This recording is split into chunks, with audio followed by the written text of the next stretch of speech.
What is renewable energy? Renewable energy is generated from sources that naturally replenish themselves and never run out.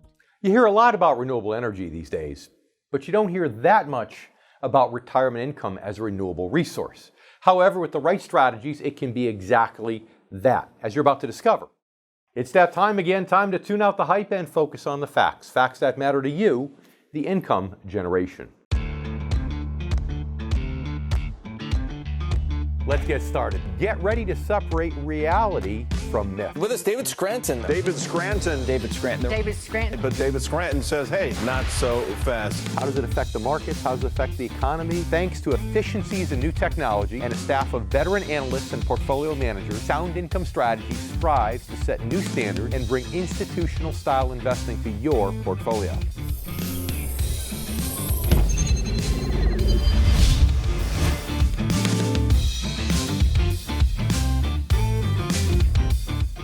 I'm David Scranton. Over the years, I've taken a variety of approaches to explaining the benefits of investing for income and why it's an especially sound strategy for investors who are retired or those nearing retirement.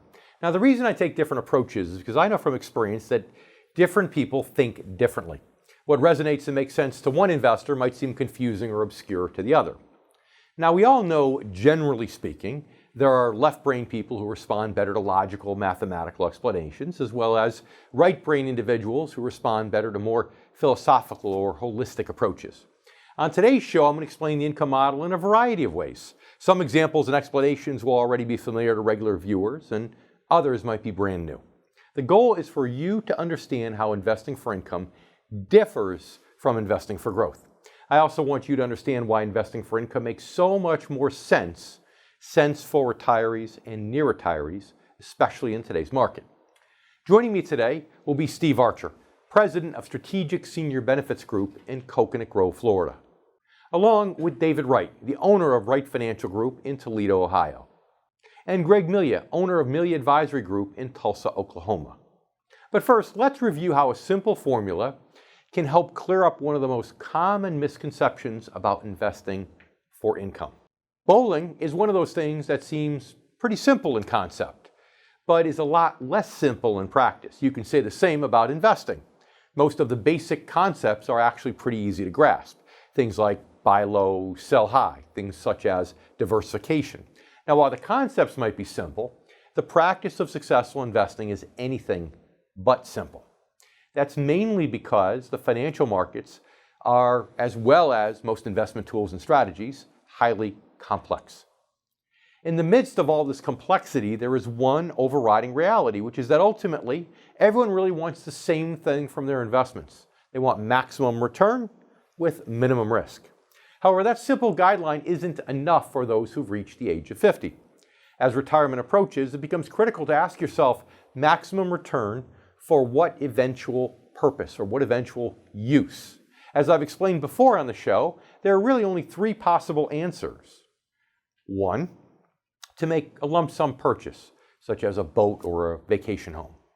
Two, to leave a legacy for your family or loved ones. And finally, three, to provide income. Your answer, of course, will align with your retirement goals. For example, if your goals include buying that boat or vacation home, then obviously you're seeking maximum return for a lump sum purchase. If your goals include leaving a large inheritance for your children, again, you're seeking maximum return, but this time for legacy. But if your goals are like most income generation members, they're probably more lifestyle based. They include things like pursuing hobbies and interests, perhaps dining out more often, spending more time with grandchildren, traveling. In all probability, you want to be able to do those things without worrying about depleting your nest egg or suffering a major loss. In other words, you want to be able to achieve those goals through regular income, knowing that your savings are secure and not shrinking. And in my experience, most people, once they think about it, come to the realization that they are, in fact, seeking maximum return in the form of retirement income, present or future. When they realize this, then many also start to understand the inherent logic of investing directly for income sooner rather than later.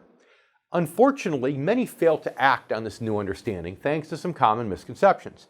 Perhaps the most common is the idea that in order to increase your income, you must increase your investment risk. That's simply wrong. Why?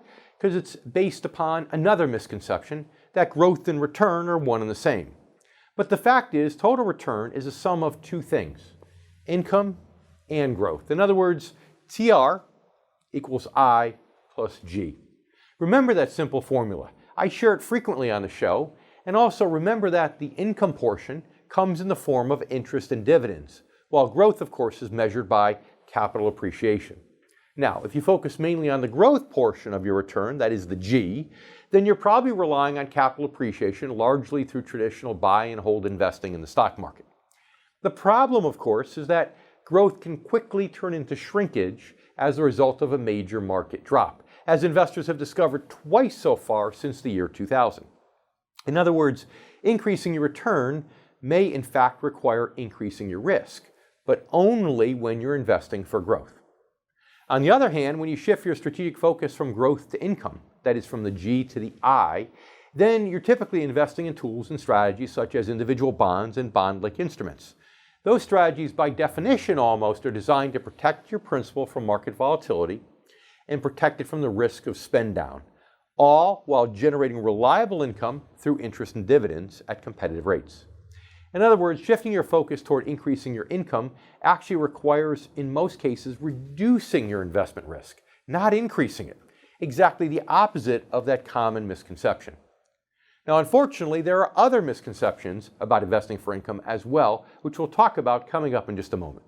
Financial experts have predicted that the next major recession could happen as early as this year. What would you do if it took half of your retirement savings with it? I'm David Scranton, founder of Sound Income Strategies. And there is a safer way, investing for income. By focusing primarily on non-stock market income-generating investments, you could significantly reduce the impacts of the next major recession. Visit the Retirement Income Store at soundincomestrategies.com to connect with an income specialist who can help you get started to an income-based retirement plan. Now let's bring in our first guest, and quite frankly, one of my best friends in the entire world, Greg Melia from Melia Advisory Group in Tulsa, Oklahoma. Greg, thanks so much for being here on the show today with really what is a lot of short notice. We just let you know a little while ago. We appreciate you taking the time out of your busy schedule. You're welcome. I'm glad to be here.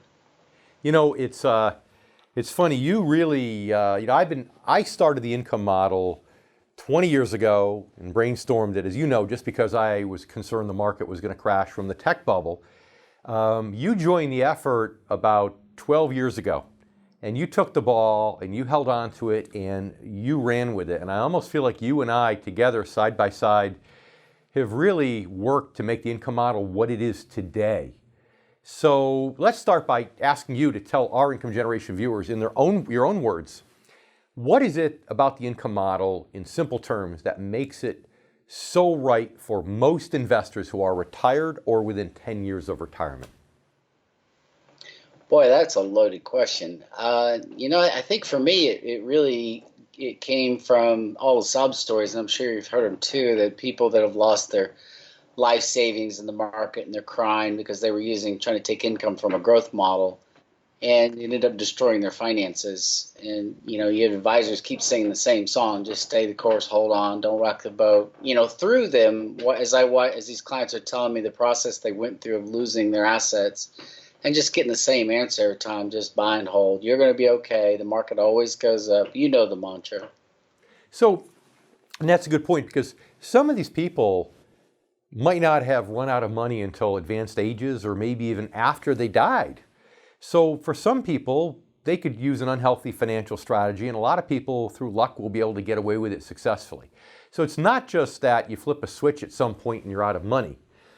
But the income model, to me, is a lot about keeping good mental, emotional, as well as financial health, so you can enjoy your money and not stress about it through all those years, throughout your life expectancy. How does that play into this from your standpoint with your clients?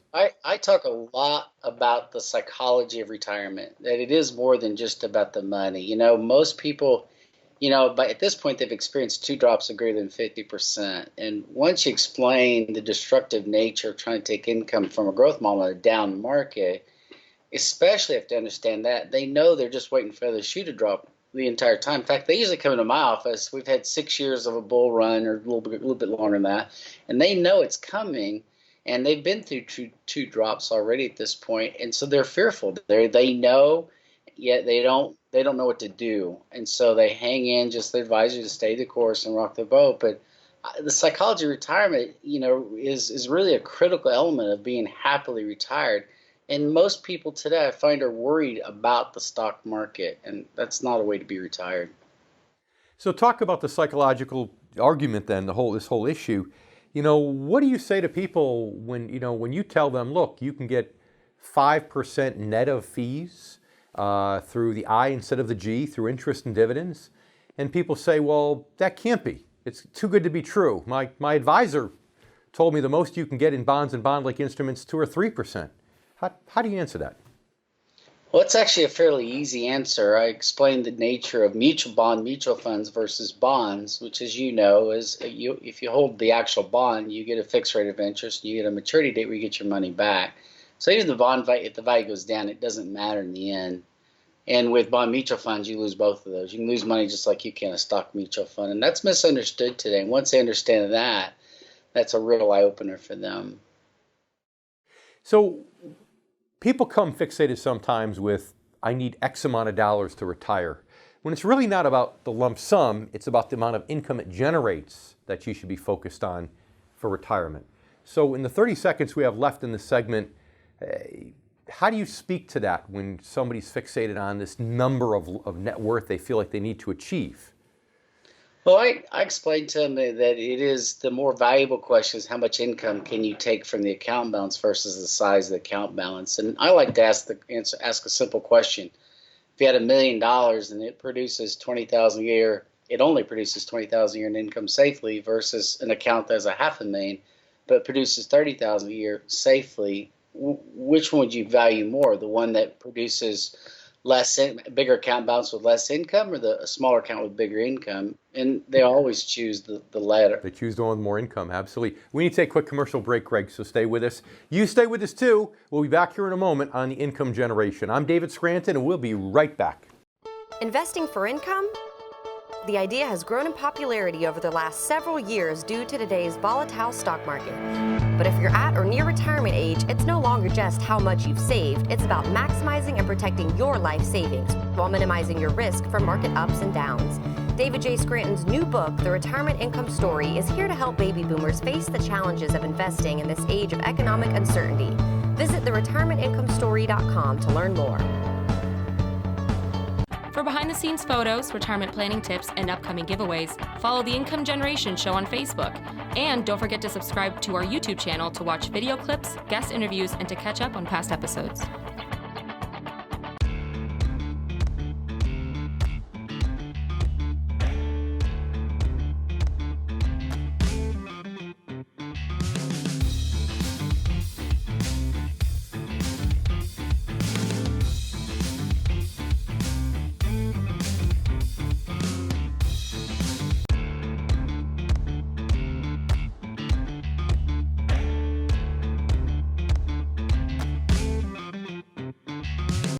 Now, there's another popular misconception that some financial advisors like to perpetuate, which is that investing for income means sacrificing the growth portion of total return.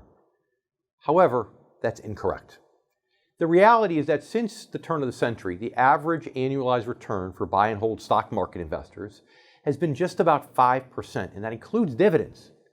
By comparison, though, some income portfolios have actually outperformed that during the same period if they've been actively managed, because they've achieved close to 5% income annually and greater than a 5% average annualized total return when you include capital gains. That according to Barclays Aggregate.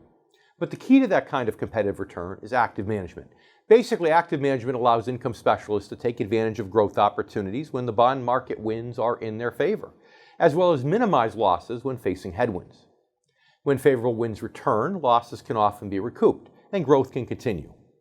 In addition, many income-based investors are also able to grow their assets by strategically reinvesting income that they don't need into other income-based vehicles. This is what investing for income specialists call growing your portfolio organically or growing it the old-fashioned way. It all starts with identifying your retirement goals and, if they're income-oriented, making that strategic shift from portfolio growth to retirement income, from the G to the I. Now, the fact is, there is a time in your life when it may make sense to focus more on growth than income. For example, when you're in your 30s and 40s, you want to grow your portfolio as much as possible and build your nest egg for the future.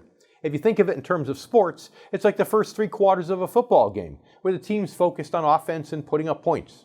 Then once the future arrives, and you're in your 50s or especially 60s, and the situation changes, just as it does for the winning team in the last quarter of the game. At that point, a smart team shifts its focus to defense and to protecting the points that has already earned, that already has on the board. For investors over the age of 50, shifting your investment focus from growth to income is the same as shifting your game plan to defense. As I've discussed often on the show, making that shift is more important than ever before in today's unprecedented age of economic uncertainty. And as we've noted, many investors have already seen their portfolios decimated by 2 major sustained stock market corrections, all since the turn of the century. And warning signs have been growing that a new recession and a 3rd major correction may be close at hand. However, a major market drop isn't the only threat you need to defend against once retirement nears. Even normal retirement volatility can put you at a risk of cannibalizing your nest egg when it comes time to addressing some of the major financial issues that are unique to retirement. These are issues such as higher healthcare costs and satisfying your required minimum distributions, as most every American with a qualified retirement account must do after the age of 70 or 70 and a half. People who fail to make the switch from growth to income often end up making one of the most common mistakes retirees can make with their money. That is, satisfying things like RMDs or purchases of any sort, including major medical expenses, and funding those things with systematic withdrawals from stocks or mutual funds, rather than satisfying those expenses through interest and dividends from a secure source of principal. They're relying on capital gains to replenish these systematic withdrawals, spending principal, crossing your fingers and toes, and hoping that it grows back. The trouble is when growth turns to shrinkage in a down market, what they're really doing is cannibalizing their fund. They're spending down principal, which is a very slippery slope in retirement that should be avoided at all costs. An income specialist can help you avoid that slippery slope and other dangers, and help you create a strategy that makes your retirement income a renewable resource. A secure resource you can rely on to meet your income needs for 30 plus years of retirement, which is what most retirees today must prepare for based upon average lifespans. We'll talk more about this coming up in just a bit and share a fun analogy that illustrates more clearly why the income model makes so much sense for today's generation of retirees and near retirees. That is, the income generation. The road to retirement is filled with twists and turns, and life's unexpected detours could easily throw you off course. That's why it's essential to work with a financial advisor who is also a fiduciary experienced in helping clients navigate the complexities of retirement planning while helping you pay yourself first. The road to retirement now made simple. To learn more, visit theretirementincomestore.com. Now let's bring back Greg Melia from Melia Advisory Group in Tulsa, Oklahoma. Greg, thanks for sticking around. Hey, you're welcome. So I get the logic behind it that people say, yes, I'd rather have $500,000 that gives me $30,000 a year than have $1 million account that only gives me $20,000 a year. But that's the logic side. There's an emotional side to this. We have a whole generation of people, baby boomers, income generation members, that are addicted to the stock market because they got serious about investing in the 80s and 90s, the best market in U.S. history. So how do you break through that addiction? Well, I frequently, I tell stories of my experiences that people have come in, they're addicted to the stock market, listening to their advisor. There's 2 in particular that really stand out that just came in these last few months. One retired in 2000 with $1 million, and they took out, they did the old 4% rule, they didn't take more than 4%, and they're now in their mid-70s facing bankruptcy as a result of what's happened to them through taking income from a growth strategy. Then I have another couple's 1.4 million that are now in and they retired in 98. Now they're just a little over 400,000. They're panicked because they know they have another $1 million to blow through. And so when you run into and you explain those stories to what happened to them, and then the fact is when you explain to those that are the people are sitting in front of you, if they just had 4% income, that's it, just 4%, they would still have that principal day and they'd still have their income instead of facing lifestyle bankruptcy. Now, a lot of people, though, have this misconception that, gee, if I want to get more income from my investments, I need to take more risk, when really the opposite is true, correct? Really true, absolutely. That's the point I bring out. My definition, I tell anybody that walks in my office, my definition of a perfect retirement is have more income than you need till the day you die. And if you have that, that is a successful retirement. And income is the answer to every problem that comes your way in retirement, regardless whether it's paying for health care, long-term care needs, higher premiums on your insurance, taxes. It all boils down to having enough income. What do you want, a vacation, travel? It's all about income. You know, it's funny because you probably get some of the people that I see where they say, well, between the two of us, we're making about $100,000 right now. When we retire, we did our budget, we only need $50,000 because we're saving money, we're doing some things, we only need $50,000. When most people don't realize how expensive retirement is, right? Mm-hmm. Absolutely. Yeah, just sit down and actually have them run the math on the numbers of what the actual income dollars they need, and let them realize. Some people have the mistaken notion that they don't have to pay taxes. That's a big one I see. They don't realize you have to pay taxes in retirement, and that's a hard pill to swallow for some retirees. So speaking of taxes, I've got a pension. I'm making over $100,000 a year from a pension and Social Security. I don't need any more income, so I can invest for growth. But I'm turning age 70 and a half next year. Why is that person wrong? Why does that person need to focus on income too if they're turning 70 and a half, even if they think they don't need it? Well, as you know, they're going to be facing RMDs, required minimum distributions. They're going to require them to take money out, which is going to require them to sell assets to answer those RMDs, which again puts them in the same boat as anybody that needs the income. And that's selling assets, and the risk is in a down market. And as well as it's based on December 31st balance. The RMDs are based upon that.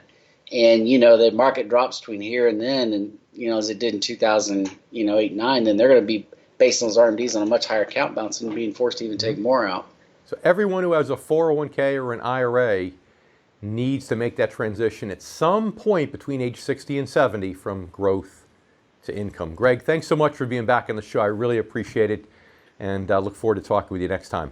Stay with us. We'll be back in a minute right after the commercial break. You're watching The Income Generation. We'll be right back. If you're near or in retirement, head over to theincomegeneration.com and download your special report written specifically for the needs of the income generation. Again, those born before 1966. I'm David Scranton, and you've been watching The Income Generation.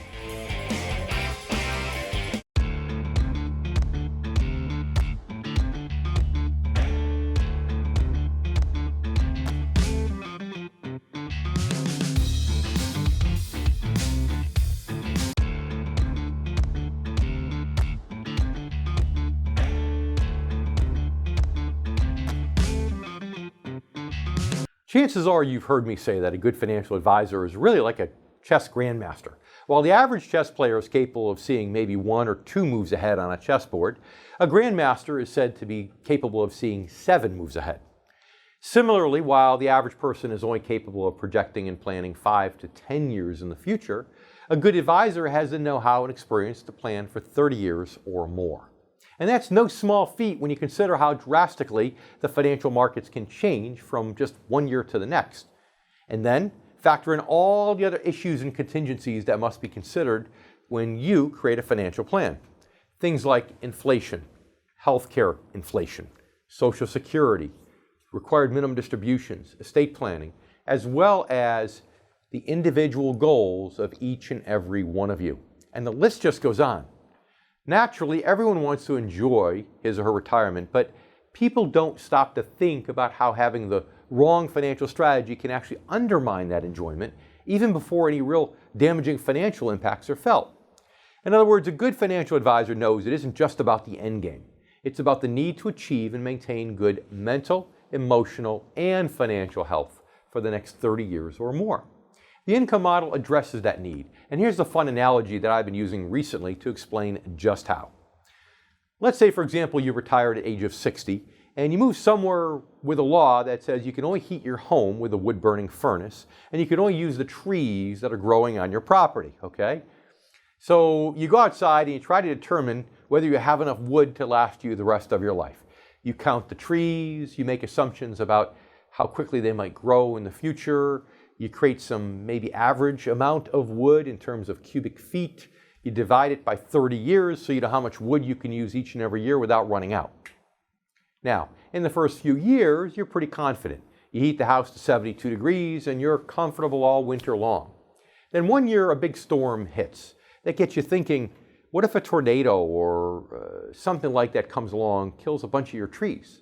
So you get more cautious and start keeping your heat maybe only at 65 so you can burn less wood. And that's not too bad, and you're not too worried yet. But then you hit age 70, you go in for a checkup. Doctor says, congratulations, you're as healthy as you were when I saw you at 60. That's good news, right? Except that now you're starting to think, well, I might actually make age 90. I might live more than 30 years. Maybe I'll need more wood than I actually planned for.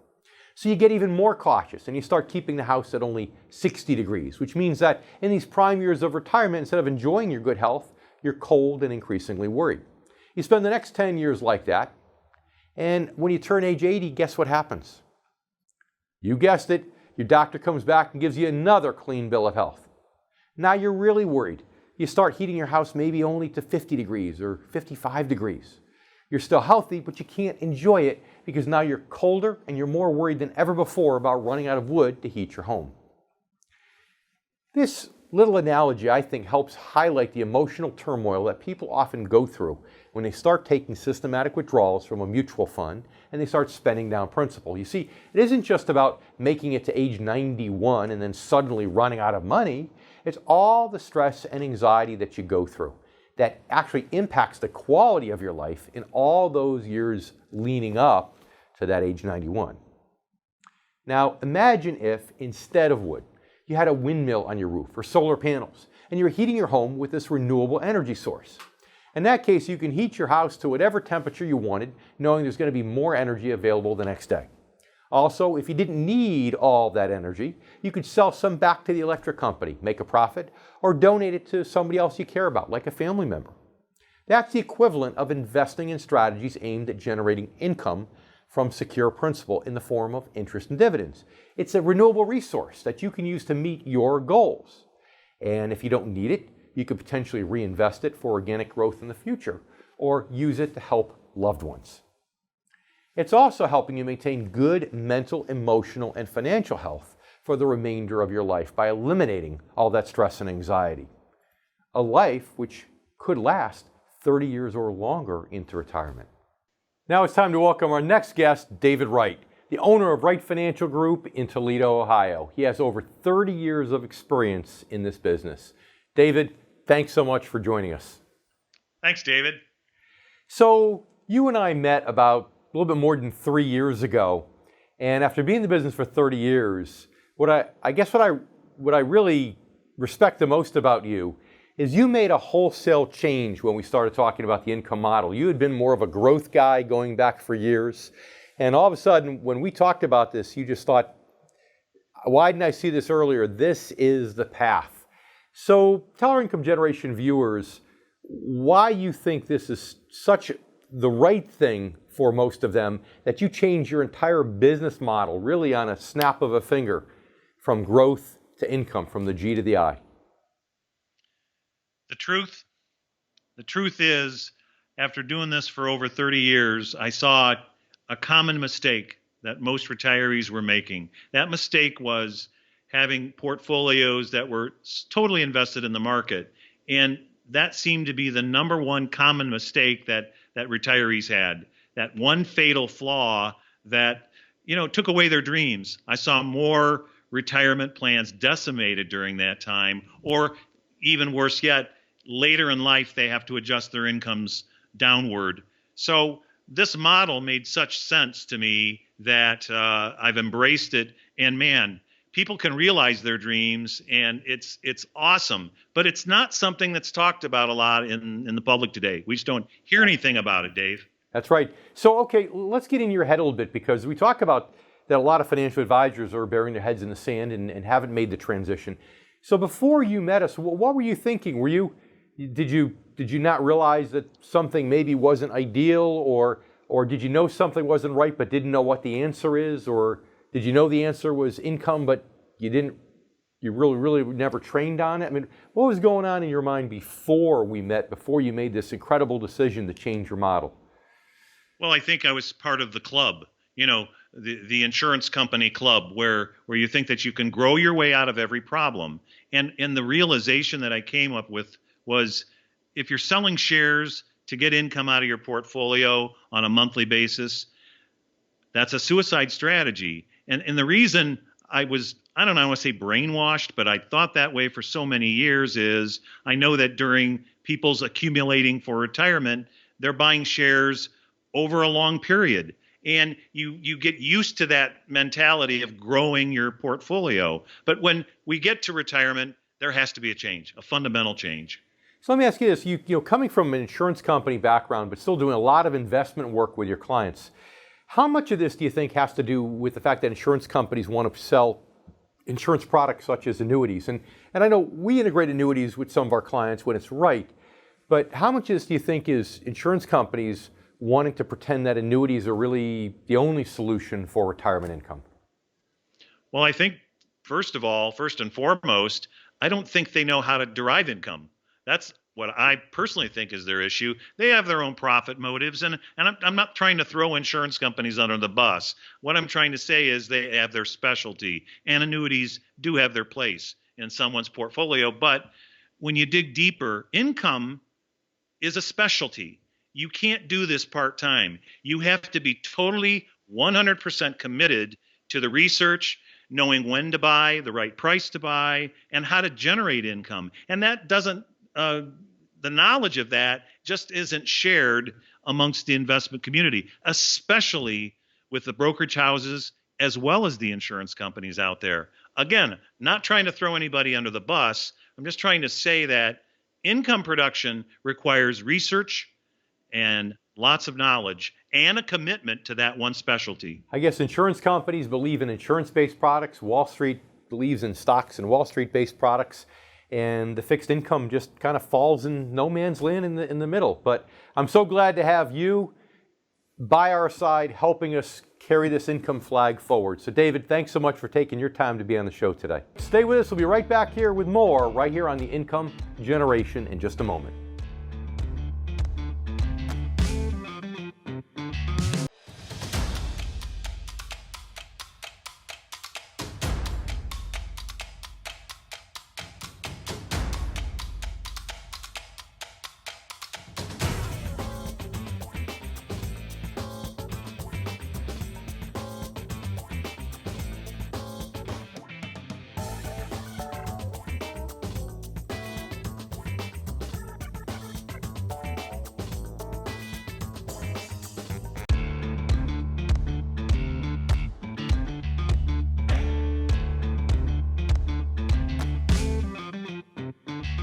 Another important point that I stress frequently about the income model is that it represents a true strategic approach to investing, whereas approaches focused on growth are often akin to gambling.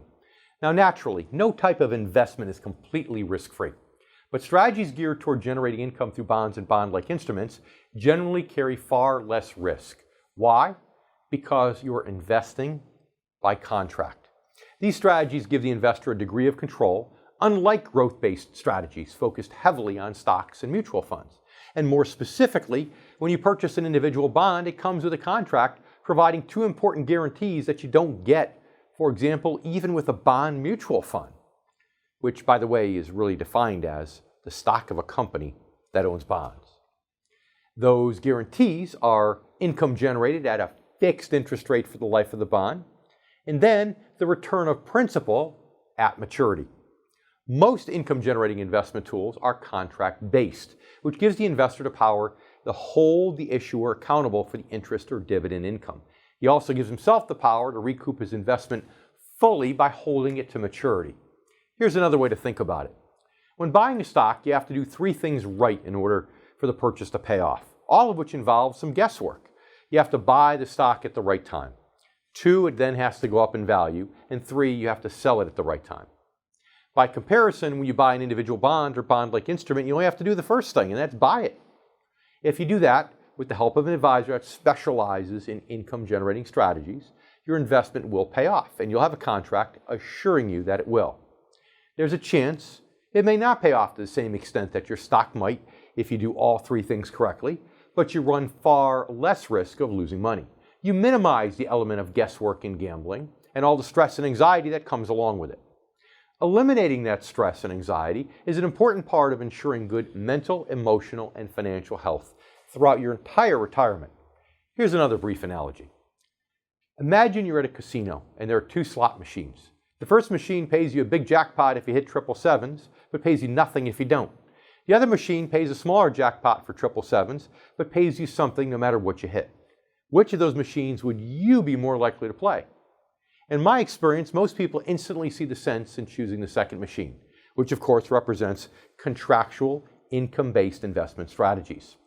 However, for those few people who do choose the big jackpot or nothing option, which represents growth-based investing, I pose a follow-up question that often changes their minds, and that is, what if the money you were gambling with was your entire life savings? Now it's time to welcome our next guest, Steve Archer, President of Strategic Senior Benefits Group, right here in Coconut Creek, Florida. Steve, thanks for taking the effort to come in the studio to see us today. You know, it gets lonely in here sometimes, just doing everybody by Skype and remote, so thank you. Not at all. It's my pleasure, and it was a horrific 20-minute drive to get here. Horrific, absolutely. Yeah. Hey, so listen, you know, Steve, and you've always been a financial advisor for more than 30 years, but what a lot of our income generation viewers really don't understand is that Steve took a good part of his time and worked internally with us for years as we started teaching advisors how to promote the income model while he maintained his practice. But Steve, you got so excited about the income model that you decided that you want to go back and help your clients full time. Our loss is their gain, right? Mm-hmm. So what is it about the income model that makes you feel like it's so right for almost all retirees or people within 10 years of retirement? My entire 31 years in the industry really has been built on providing guarantees and security and dependability for my clients. I've always been more excited about that than looking for the next great thing or the next best thing since sliced bread. Sure. I'm always more attracted to something that's dependable and predictable. Now the guarantees are great because it makes you feel good. It makes you sleep at night as an advisor because you know that, hey, I don't have to worry about my clients losing money or they're running out of income or anything. But isn't it true also when it comes to your clients? You know, if you run out of money at 90, it's not that you had a great retirement all the way to age 90, and age 91 you woke up and after you blew out the birthday candles, you're out of money and it got ugly then. It was all the stress and anxiety you went through emotionally leading up to age 90. Exactly. Not just for you, but for them too, is it not? It's absolutely true. Yeah, it normally shows itself early in retirement that you're starting to invade your principal, and that's what you want to avoid. The bottom line is that early in retirement, you want to avoid invading principal. So a lot of folks make the mistake of drawing an income from a mutual fund, for instance, and they don't understand that while they do agree that you shouldn't be invading principal, they don't understand that the shares of the mutual funds that they own are their principal.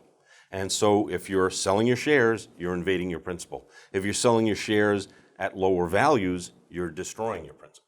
Mm-hmm. That's right. It's funny, people think that, well, I'm just spending my growth. I'm really not spending my principal, I'm spending my growth.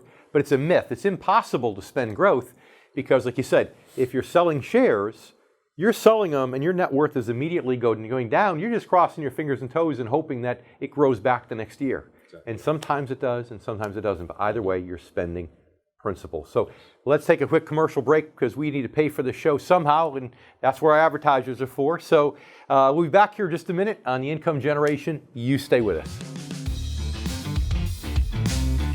Now it's time to welcome back our good friend, my good friend Steve Archer, President of Strategic Senior Benefits Group in Coconut Creek, Florida. Steve, thanks for sticking around. My pleasure.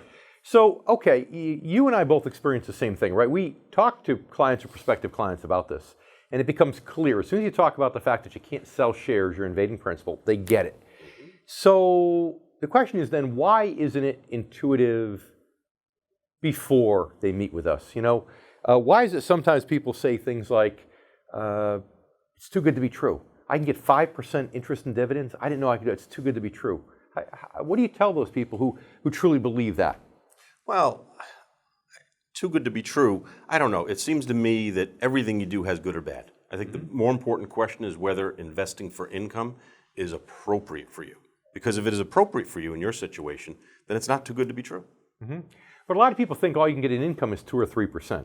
Maybe that's because the advisors that they're with that are stock market specialists, they don't understand that you can get something akin to 5% net of fees. And worse than that is that the majority of advisors operate in a growth-oriented mode. So the portfolios they put together may only spin off a 1 or a 2% dividend. And so as a result, the great majority of people out there who have done business with these advisors feel the same way. Right. This is not yet a mainstream model. So until it becomes a mainstream model, there are going to be folks that feel that way. How about this myth? Well, if you want me to increase my income, that means I must have to increase my risk. I don't want to do that. Well, you've already stated what the income model can generate. And if we look back to 2000, the S&P 500 has returned less than 4%. So apparently taking more risk didn't pay a bigger return. So really, you're saying that, yeah, they're reducing their risk to get more income. You don't have to increase your risk to get more income, you reduce your risk. Exactly. So part of what we're up against all the time, whether it's trying to talk to advisors about adopting the income model or even talking to our clients one at a time with the income model, is breaking the stock market addiction that comes from people having developed their investment paradigm in the 80s and 90s, the best stock market in U.S. history. 45 seconds. What are some of the best things that you found to explain to people to get them to break that stock market addiction? Well, number one, it's very, very difficult because it's born from a fear of missing out. That's where it all starts. FOMO, okay, fear of missing out? For sure, yes. But the bigger issue is how, if a person understands how they can lose a lot of money in the market, then they might be more likely to look into working against the addiction. For instance, you know, if the market goes down by 5% and a person sees that their 401k balance has dropped a little bit, they say, okay, now I have to stay in until it gets back up to where it was. They say the same thing until 10 or 12%. At 15%, they start to get a little bit desperate, but they feel like if they sell now, they've certainly lost their money. And they get caught in this situation where they become paralyzed. So for me, what I say is, okay, look, if you've identified an amount of income that you need, determine the amount of money that's necessary to generate that income, carve that out, start there. So break the addiction in stages is what I would say. Education. It's education like everything else we do. So thanks so much for coming to the studio. We really appreciate it. Don't go anywhere. We got a lot more left here on the income generation. I'm David Scranton, and we'll be right back. I'd like to thank all of our guests for joining us for another episode of The Income Generation, but I'd also like to thank you, our new and returning viewers. On our recent show about the growing concerns of a new recession, I pointed out that I believe we're in a sweet spot right now for investors who haven't yet reduced their risk by switching their focus from growth to income. Although the market has been volatile and trading sideways since early 2018, it still hasn't started another major sustained correction yet. In other words, there is still time to reduce your market exposure and avoid getting caught in the next downdraft, which history indicates could be anywhere in the range of 40 to 70%. Now, no one knows how much time is left, of course, and the market might even manage to hit a few more new record highs before the big drop begins. But then again, is the prospect of a 10% or maybe even a 20% gain really worth it if what's at risk is a 70% loss? And the more important point, as I hope you learned from today's show, is that such a risk isn't necessary or even rational if your retirement goals are income-oriented. If you're seeking maximum return for a major purchase or to leave a legacy, then maybe continuing to focus on growth after the age of 50 could make some sense, despite the risk. For most people, though, the goal of maximizing return in the form of income to meet their retirement needs and goals is simple and pure and makes sense. Goals like traveling, pursuing their passions, and spending time with family They want to be able to finance those goals through a reliable income stream, all while knowing their savings are protected from market volatility and the risk of spend down. And that's exactly the purpose of the income model, to protect your principal and provide reliable income at competitive rates, regardless of market conditions, for 30 years or more of retirement. Remember, TR does equal I plus G. Total return equals income plus growth. The former is measured in interest and dividends, and the latter is measured in capital appreciation. Increasing your return in the form of income actually starts with reducing your investment risk, not increasing it. Remember, the difference between investing for growth and investing for income is like the difference between heating your house with an uncertain and depletable supply of wood or a renewable energy source. It's the difference between playing a slot machine that pays you big if you hit the jackpot but nothing if you don't, or one that pays out slightly less for the jackpot but gives you something no matter what you roll. Thanks for watching. If you're close to retirement and really want to know how to protect and maximize your money, it's absolutely essential that you stay informed and up to date. And as you know, right here is where you can do it on the Income Generation. I'm David Scranton, and we'll see you next week.